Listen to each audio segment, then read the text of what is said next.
Hello and welcome to another episode of the We're Not Experts History podcast with myself, Sarah, and James. Hello, James. Hello, Sarah. And it's your turn today. So, Yeah, what yeah. are you talking about today?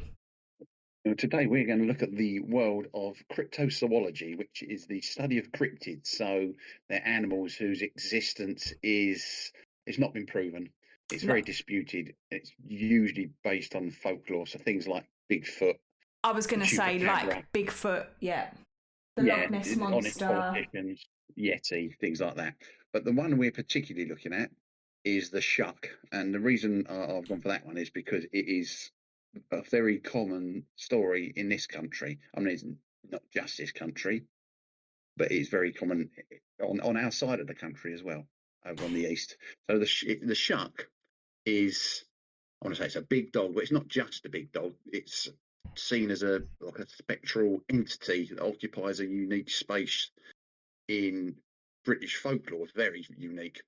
And to those who reckon that they've seen it, the Shuck is usually described as being a massive, shaggy canine, and it's usually compared in stature to like a calf or a small horse. And its coat Right. is usually reported as being like as black as coal, as black can be, and it's like with a texture described as being coarse or matted and very, very thick. Like the But the Grim. most Yeah, but usually the most defining and probably terrifying physical characteristic of the shark are its eyes. And they are usually likened to being like saucers, so big, or burning coals, emitting a fierce, eternal red or sometimes green glow that pierces through like the thickest fog. So you might know there's something there, but you can definitely see its eyes. And then, unlike any natural animals, a shuck is said to move with a very eerie, uncanny silence. So its paws that make no sound upon gravel or grass. Right. And though it is sometimes preceded by a sudden unnatural drop in temperature, Oh, which okay. comes up a lot. It comes up a lot in sort of ghost stories. If you listen to things like Uncanny and things like that, they usually mention that suddenly the temperature will drop, and then whatever happens follows. So beyond its physical form, the shuck serves as a quite powerful psychological symbol, which is like a personification of this alleged boundary between our world and an unknown world. So, in the context of British folklore, the black dog often functions as what is known as a church grim, which Mm. is a guardian of the I've veil. heard So that term. I basically, haven't heard Shuck, but I've heard the term yeah. Grim. Yes, yeah. So historically, these are spirits which are believed to be the protectors of churchyards, and they're tasked with guarding the souls of the deceased from the devil, Right. another cryptid. The shuck, therefore, is rarely viewed as a simple predator. It's like a manifestation of the storm, an omen or transition, or a silent witness to tragedy. So it might not get involved, but it'll be watching, which is as far Right. as I can see. Yeah, its presence often signals that the witness is standing at a crossroads, either literally on a dark lane or figuratively in their own life. And Okay. this symbolic weight is why the legend has lasted for over a millennium, Okay. adapting from like a medieval demon to a modern day mystery. Okay. So you also have the size shifting nature of the shuck. It's unlike like any biological animal. The shuck is often reported to change its dimensions during an encounter. So a witness might initially see a dog of normal proportions, only for it to swell to the size of a large pony as it gets closer to them, which is perspective as far as I'm aware. Yeah, but that's a pretty big jump. Yeah, it is. So this fluid anatomy, anatomy, that's right, reinforces the idea that the shuck is a manifestation Mm. of the witness's subconscious Okay. and their subconscious fears as much as it is a regional spirit, I suppose. But whether it's been that was seen as a physical beast with scorched fur or a towering shadow with eyes like lanterns, the Shuck stands out as an enigma, a creature whose anatomy, as if you like, is written in the language of nightmares and local legend. Sounds like a nightmare, to be fair. Yeah, yeah, I it's one would of them not ones. want As to much see as one of those at my local I won't mind park. seeing it, as long as I'm locked indoors. You can do what you like outside. Probably I crap still in my wouldn't. garden. Yeah, probably. I still wouldn't want to see it Yeah, then, to be quite no. honest. And witnesses have seen it. They usually report a strange phenomenon that occurs seconds before the Shuck appears, which is a total silence of nature. So birds stop singing, the wind seems to die down, and all the ambient noise around them vanishes. And this is often followed by an overwhelming feeling of being watched by something cold and indifferent. And this aura is Hmm. considered by many researchers. um, these are researchers who are researching the things that don't exist, which baffles me. But it's considered by them to be as much a part of the Shuck's anatomy as its red eyes. So it's All right. acting as a sensory warning that the boundary between worlds has become thin. What exactly they've based that on, I don't know, because it's I not tell you fact. what. Just interject quickly. So that Oh, where you say about the silence of nature, and I've yeah, experienced that, but not in a creepy way. We were in the Forest of Dean, and I don't know if you've been. but Have you not been no. to the? Carry on. Okay, you'd know if you'd been there. But there was a particular area of woodland, and it was what they called oh, what do they call those trees? I keep forgetting basic words for Elm. things recently. Oh, No, they look a bit like conifers, the ones a that fir don't tree. drop their leaves. Sorry. Yeah, coniferous. Coniferous? No, No, that's it. It's like no, they're the not. They're not conifers. They are like deciduous. spruce Okay. trees. Evergreen. Yeah, Yeah, I can't think of the yeah. word. Pine trees. I don't know Pine why I could trees. not think of that word. No, There was a moving pine on. forest. Right. Anyway, we're in a pine forest. And there was a certain part of the forest. As we entered this part of the forest, I can't describe the feeling, but it was almost like you were in a different world. It was the strangest thing I've ever experienced. It was completely silent. There were no bird sounds, absolutely nothing. Bearing in mind, just a few steps previously, because we were out in the middle of the Forest of Dean, so it's lots and lots of nature sounds, and it was absolute silence. But it wasn't creepy, but it felt like we were in a different world. It was the weirdest thing, and I've never experienced that before or since, and I've only ever had it in that part. And I've visited multiple pine forests, so it weren't my first pine forest. So I kind of get that when you say that, what that feels like, just without the creepy side, because there was nothing Did you creepy about it. It was did you did you see a large black dog with red eyes? no, I did Then not. it's irrelevant. We'll move on. So moving on. The Go on then, move history on. of the I've written down that the history of the Shuck is as long and winding as the country lanes it is said to haunt. I quite like that line, but it does go back quite a long way. The earliest roots of this legend are found in the transition from Norse and Saxon paganism to Christianity. So the name itself, Shuck, is derived or believed to be derived from the Old English word, I don't know how this is pronounced, scucker or shucker, I suppose, Scucca, which translates Stalker. as demon or devil or malignant spirit. Okay. And in the earliest English texts, this shucker was a broad term used to describe any terrifying entity that inhabited the wild places of the world. So I suppose once again in the woods or things like that, if they thought there was something in there that was scary, that was the word they used to describe it. And the Oh, okay. Saxon culture evolved as it evolved. This linguistic root became tethered specifically to the image of the great black dog. And this transition highlights how like a general fear of the unseen gradually took on a physical bestial form that local population could identify and fear. So Okay. yeah, religion.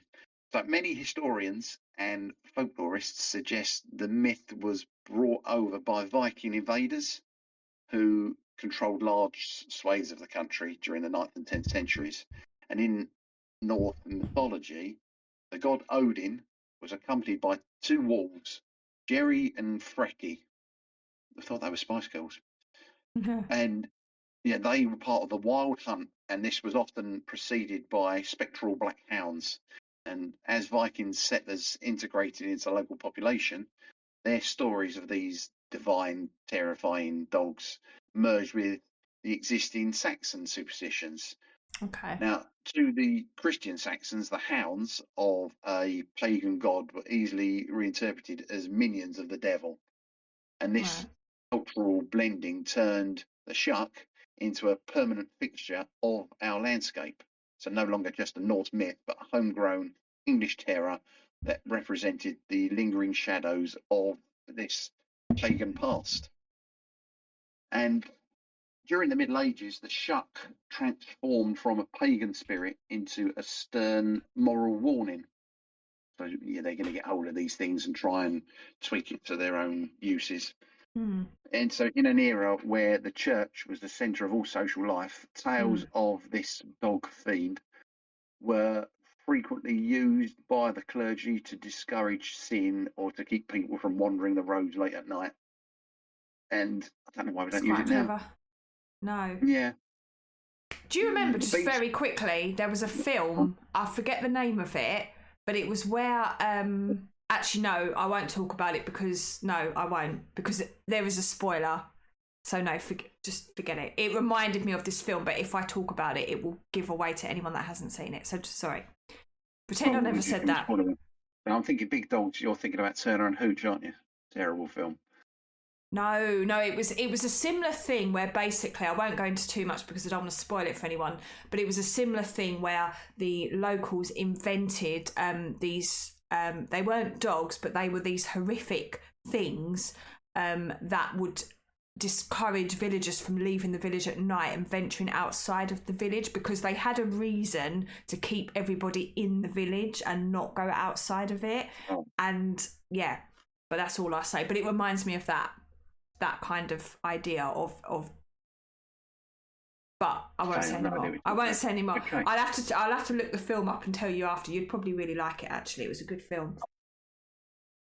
So nothing about Big Black Dog again. The beast of this dog, so the beast was presented as a literal servant of the devil, sent to collect the souls of those who had strayed from the path of righteousness, as they do. And this period was the one that cemented the shuck's reputation as a death omen. And it was during this time that the 3 sightings rule became popular in folklore. So a single encounter was a warning to repent, a second was a curse of misfortune, and the third was a certain sign that the witness would not live to see the year's end. So if your name's got a big black dog and you see him walking it 3 times, you're going to be dead within months. You haven't got long to live. I've actually got a neighbour that's got a big black Alsatian and she walks him past my house frequently and I'm still here, so I think that's a load of nonsense, to be fair. Do you know it's not a shuck? It's got red eyes. Oh, there we go then. Oh, that puts this... Oh, that's ruined this, isn't it? Shuck in Vange, eh? Who'd have thought? Yeah, I know. Anyway. So when we get to the 18th and 19th centuries, the nature of the stories shifted yet again. So moving away from the pulpit and into the realm of local gossip and also early journalism. So basically gossip. Basically.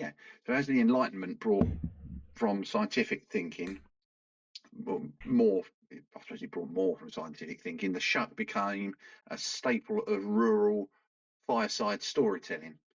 And this was the era when the sightings became more detailed and personalised and often linked to specific roads or landmarks. And the Victorian fascination with the macabre helped keep the legend alive, turning it into a ghost story, often told in local inns or published in regional journals. And despite the arrival of electricity and the motor car, the shuck refused to disappear, proving that no amount of modern light could fully get rid of it. Oh. So it has endured. There are so I'm looking at sort of I looked at quite a few of the stories around the Shuck, and they're one of the strangest historical details. I say historical, like it's fact. It has been found in many Could Shuck be accounts is fact. the sound of heavy clanking metal chains.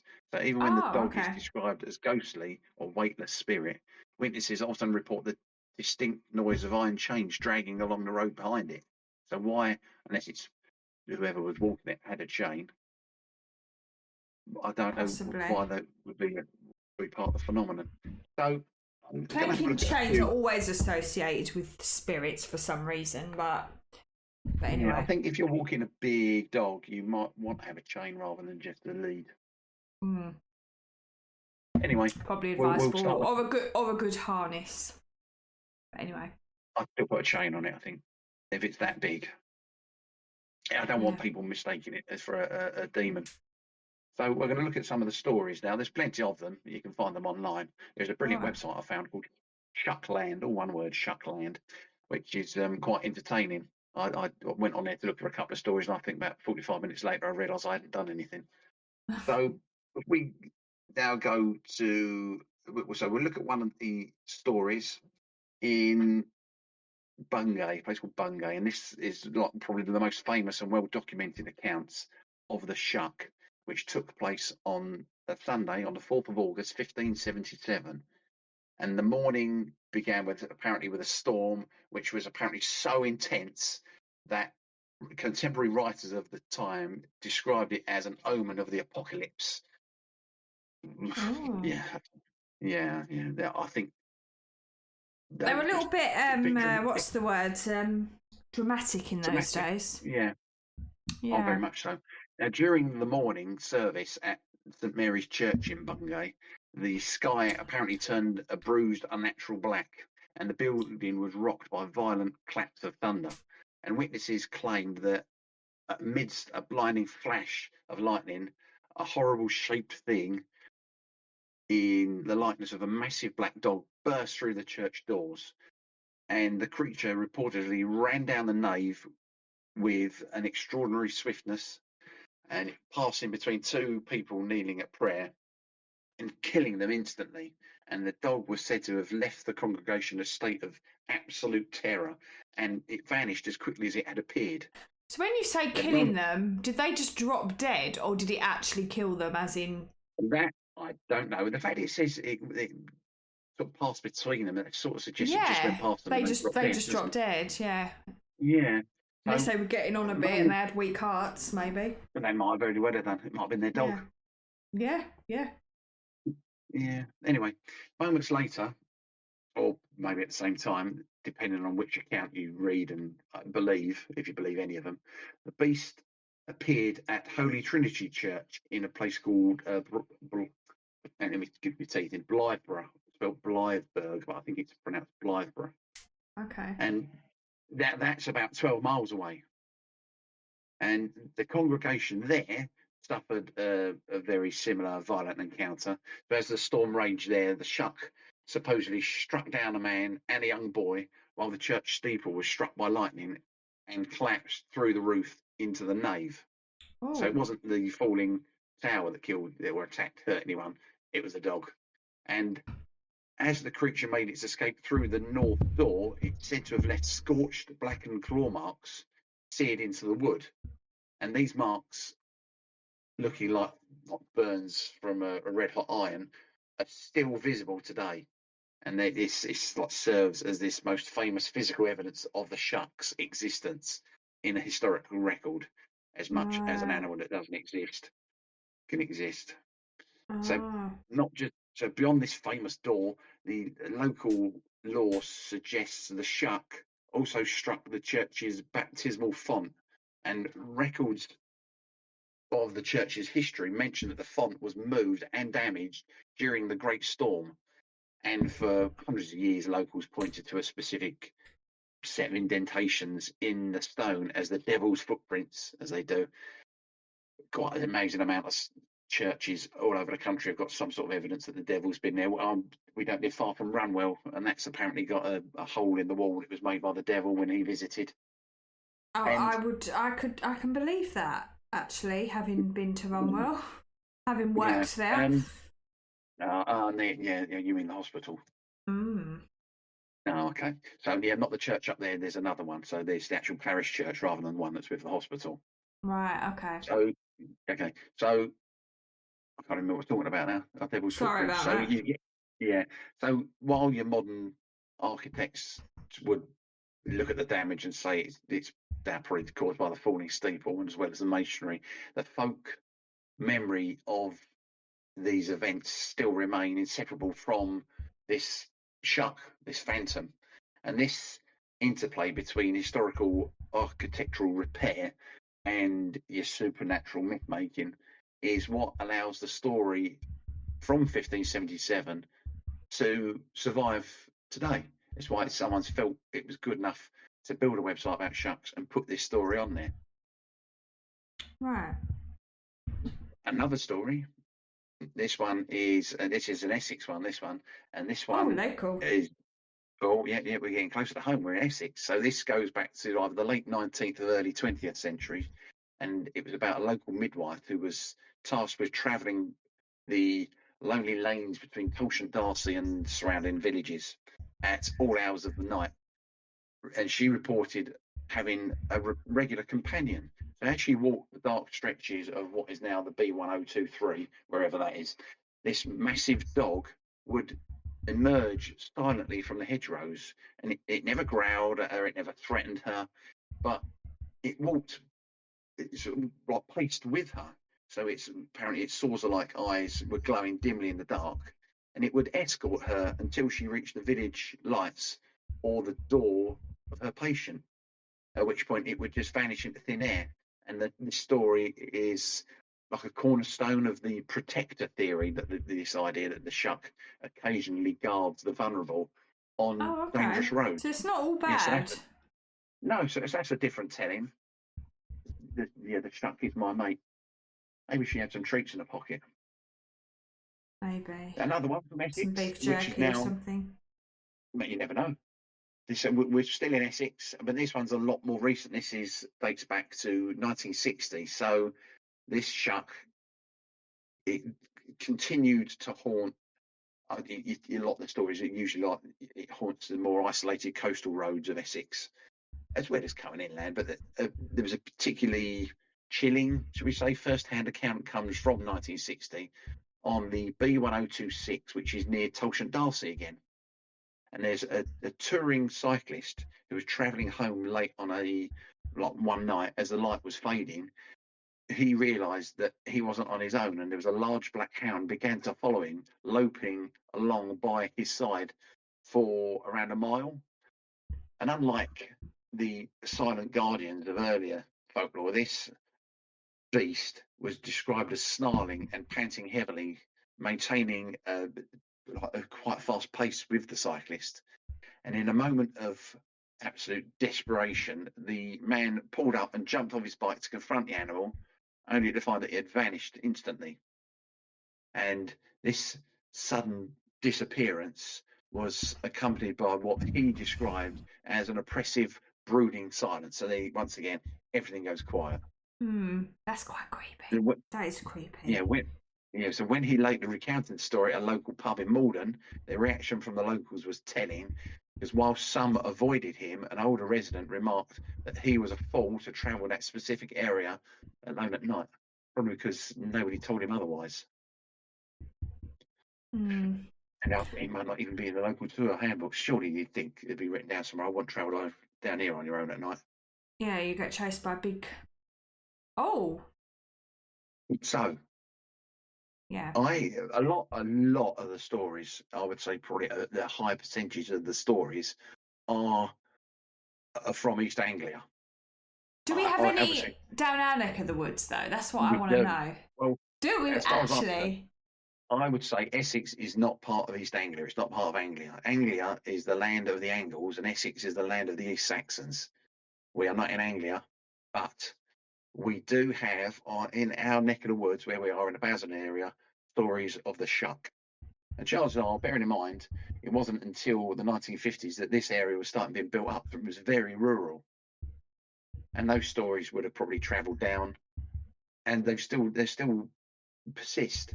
So as we've gone from 1960, the last one, up till the late 20th century, and there was a story that I suppose the Shuck it wasn't banished by the building of the new town. It was still here. And there was one of the most significant modern encounters propped up in 1995, and that was in Langdon.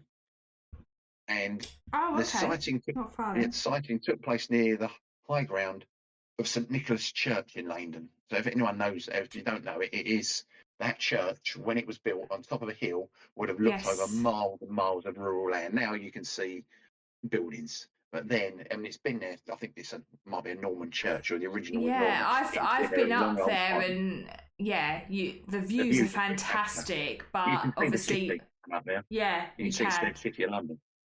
Yeah, it's pretty mad. You can see the city of London from, the nature reserve at Dunton.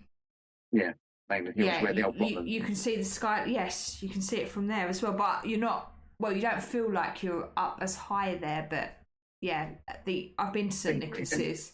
I've got Langdon Hills with the highest point in Essex.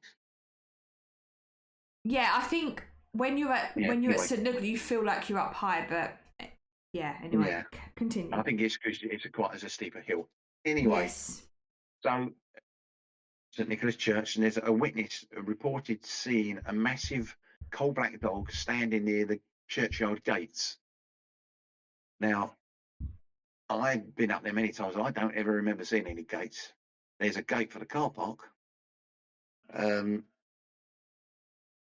Anyway, there's the account, very much like the accounts going back for centuries, this creature was described as being far larger than any domestic dog, about the size of a calf again. And once again, the eyes seemed to catch this ambient street lighting in an unnatural glowing fashion. So what made this encounter particularly modern was the setting that the creature was seen against the backdrop of a 1990s urban landscape, the new town of Basildon.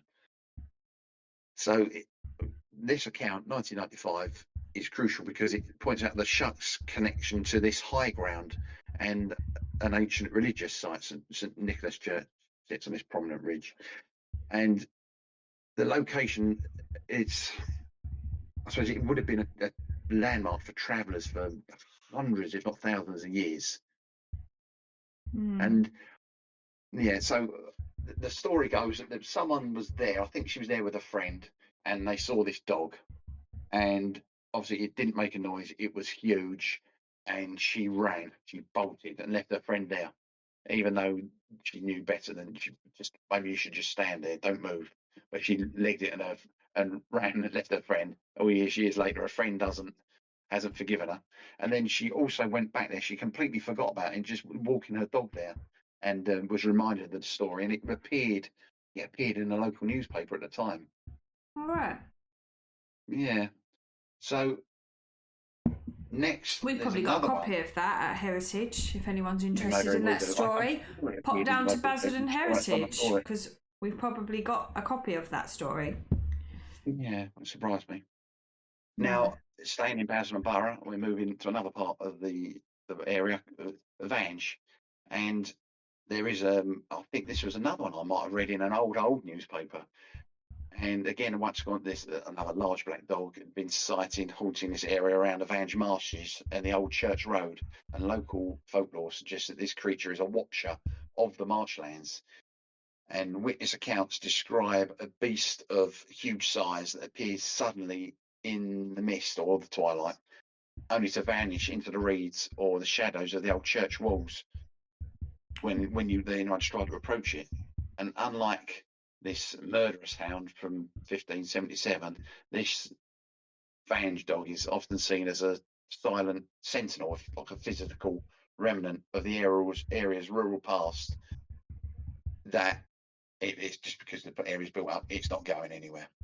And I seem to remember there was a story about someone who was either in or living in the Five Bells in Vange, I think it was, and they saw a huge black dog walking down towards Fobbing into the Thurrock area, and it disappeared.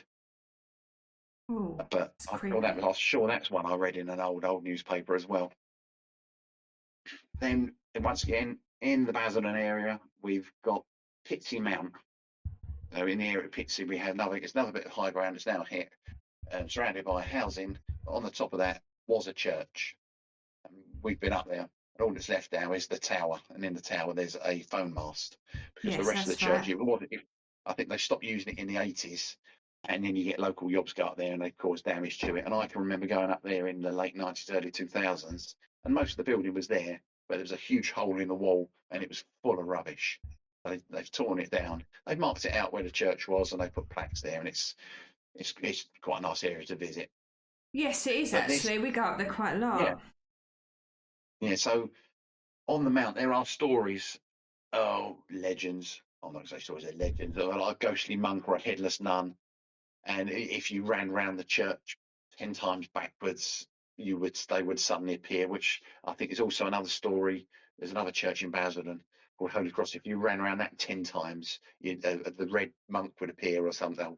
Only, but in this one goes back to the 1980s, and there was a group of youths on the mount, and they claimed to see two massive black dogs. So unlike this solitary figure that we've described already, these two dogs moved with a really strange, eerie, mirrored precision. So they would copy each other's movements exactly, I've heard synchronized. this story. I've heard this story from somewhere, and I can't think where. It could have been you that's told me, but I this don't know story where. is very familiar. But yeah, sorry, carry on. Yeah. But anyway, these witnesses, I think, were teenagers. They bolted to high ground to escape these animals. And as they looked back, the dogs vanished as suddenly as they'd appeared, and they left no trace behind. And this doubling of the creature's rare phenomenon in Essex and East Anglian folklore makes the Pixie Mount sighting a unique, quite a record of the Shuck, because obviously usually it's just seen on its own. And that's it really. That's the Shuck for you. I just wanted to tell you about that. Saying folklore, it's not. I would say it's not based on fact. It's It's weird. folklore. I've never heard that term shuck. So the whole thing with the black dog and with the glowing eyes, and is it in any way connected? Is it the same thing as the Hound of the Baskervilles, or is that a completely different? Because Bear in mind, the Hound of the Baskervilles was written by Sir Arthur Conan Doyle. It's a Sherlock yes, Holmes story, and he yeah. based the Hound on the Shuck. I was going to It say is because it's based on those very, stories. very Yeah, familiar sounding. I've never yeah, actually heard that term. I've heard the term grim. I've heard yeah. it in folklore, and I've also, obviously, I know you're not a fan, but Harry Potter, they talk about the grim, which is a death omen, and that's basically a big black dog with glowing eyes that appears I bet that really to stunk. Yeah. somebody. So it's the same kind of thing, but yeah, it's quite interesting actually. And again, like I said, I'd never heard that term, so yeah, interesting. There you go, the Shuck. Yeah. Thank you very much. So, has anyone else heard of the Shuck? Let us know There's no one here. if you have. Yeah, I was going to say there's no one here to ask, but yeah. Well, has anyone Not right seen now. one? There isn't. Well, if anyone's No, seen no. one, they might not be around to let us know about it. But no, I'm joking. I shouldn't say Possibly. that. Well, if anyone, any of our listener, uses Facebook, if you have the misfortune of using Facebook, I have set up a group on it called Haunted Basildon. So I'll be sharing a few stories on there, and if anyone wants to share theirs, or just give it a follow and see So what you're comes up. sticking with the old Facebook, are you? You still Yeah. there? See, Yeah. once you start, you can't stop. I'm still not much of a fan, I have to say, but yeah. It has its benefits. I can appreciate that. I just haven't taken the plunge yet. But no, that was interesting, and I've kind of learnt something because yes, I was aware of the whole black dog theme, but not the term shuck, and I also didn't realise that there was so many local legends attached to it. Apart from the one about Pitsey Mount, that did definitely ring a bell, and I can't think where I know that story from. Yeah. But I mean, I I've definitely know written that that story. down in bits and pieces before now, so maybe it's come up. I was going to say, I've something you've probably read it on or one of your something we've booklets or discussed. something, yeah. Yeah. Oh, okay. Well, thank you for listening, and we hope you enjoyed the podcast, and we hope that you never see a shuck, ever. But just remember, we're not experts. We are just two amateurs muddling through history.